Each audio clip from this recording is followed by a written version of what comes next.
Hello. आज आपकी magical story teller आपको कहानी सुनाएगी दीदी का रंग बिरंगा खजाना। एक बार की बात है, एक बड़े से शहर के किनारे में कुछ बच्चे रहते थे। बड़ा सा शहर जैसे कि आप जहां रहते हो, नोएडा, दिल्ली, जयपुर, वडोदरा, अहमदाबाद। उनके घर के नजदीक में एक बड़ा सा मैदान था, पर यह मैदान ना कुछ अजीब सा था। यहाँ पर ना तो पेड़ थे ना पौधे थे, बस कचरा ही कचरा था। जो कचरा हम बाहर फेंक देते हैं सड़क पर, पूरे शहर की फेंकी हुई चीजें और गंदगी वहां भरी रहती थी। जो बच्चे उस मैदान में रहते थे वो ना तो स्कूल जाते थे और पूरा दिन बस उसी मैदान में घूमते रहते थे। प्लास्टिक बोतलों की खोज करते थे, कपड़े के टुकड़े निकालते थे, कचरे के बारे में तो वो सब कुछ जानते थे। एक दिन की बात है, उस कचरे के मैदान में एक दीदी आई। उनके गले में लाल रंग का लंबा सा दुपट्टा था। घूमते फिरते उन्होंने जब कचरे के मैदान में बच्चों को ऐसे ही खेलते हुए देखा तो वो एक जगह जाकर बैठ गईं। अपने साथ वो एक थैला लेकर आई थी और एक डब्बा लेकर आई थी। पहले तो बच्चे दूर दूर खड़े होकर उनको देखते रहे, फिर थोड़ा करीब आकर देखा। दीदी के पास खूब सारी किताबें थी, मोटी किताबें, पतली किताबें, रंग बिरंगी किताबें और कहानियों से भरी हुई किताबें।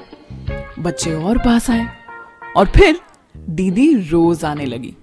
बच्चे भी दीदी के पास आने लगे। दीदी उन्हें रोज उन रंग बिरंगी किताबों में से खूब सारी कहानियां सुनाती। कुछ दिनों में बच्चे धीरे धीरे अक्षर पढ़ने लगे और फिर शब्द पढ़ने लगे, जैसे आपने धीरे धीरे शुरुआत की थी। और कुछ ही दिनों में वो पूरी कहानियां पढ़ने लग गए।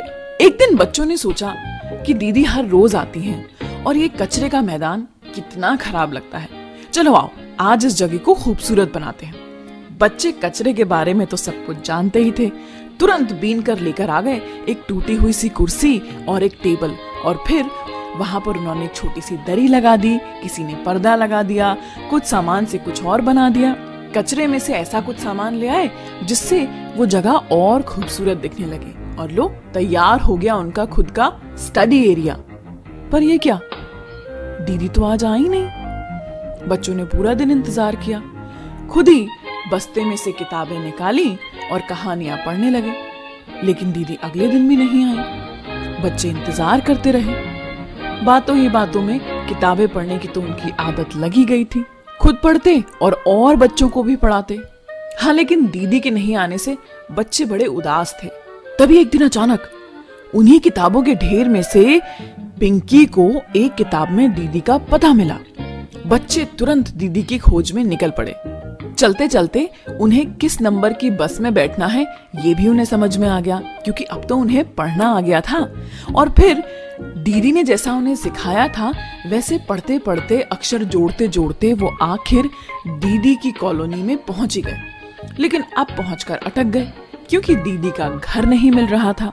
बहुत निराश होके, यानी कि बहुत सैड होकर जब बच्चे वापस जा ही रहे थे, तभी अचानक पिंकी को एक खिड़की में से लंबा सा लाल दुपट्टा लहराता हुआ नजर आया। बच्चों के चेहरे पर तो मुस्कान आ गई। यही है दीदी का घर।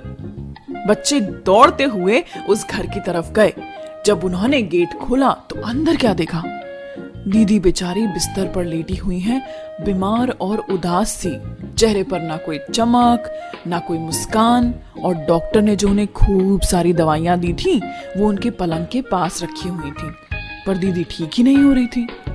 बच्चे उनको देखकर बहुत खुश हुए और दीदी भी सारे बच्चों को देखकर बहुत खुश हुई। सारे बच्चे दीदी के पास जा पहुंचे और उनके बिस्तर पर आसपास बैठकर मुस्कुराते हुए, हंसते हुए, खिलखिलाते हुए एक बार फिर अपनी किताबें खोलकर बैठ गए।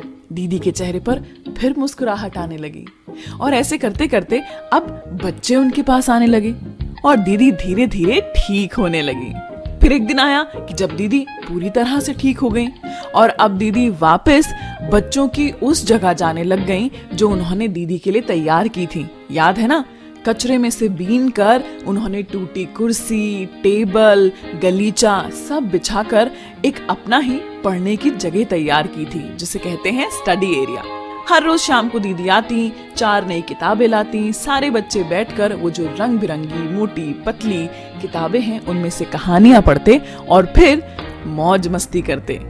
और हर दिन ऐसे ही बीतने लगा, बच्चे, दीदी और उनकी किताबों के साथ।